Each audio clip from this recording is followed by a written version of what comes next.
NDA में मुल्क के मुख्तलिफ इलाइक़नि में 24 जुलाई ताईं बोर्ड ऐं लैंडस्लाइडिंग बाबत हाई अलर्ट जारी कयो आहे। गिलगित बल्तिस्तान, आज़ाद कश्मीर, केपी पंजाब ऐं उत्तर ओभर बलूचिस्तान में नदी नालनि ऐं चाबलू बरसाती गुज़रगाहुनि मां ॿोॾि वहिकरनि जो ख़दशो आहे। चनाब दरिया ऐं झेलम जे मथांनि इलाइक़नि में वॾे दर्जे जी ॿोॾि जी अगती कई वई आहे।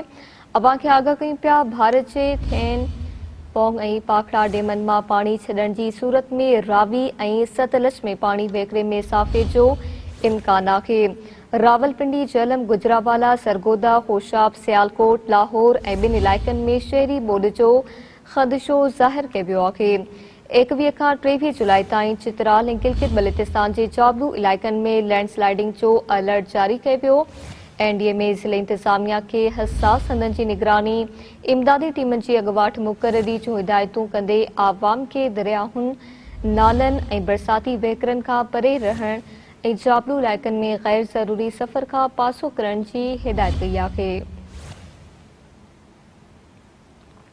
एनडीए में समूरनि लाॻापियल इदारनि खे मुकमल अलर्ट रहण जो हुकुम ॾेई छॾियो आहे।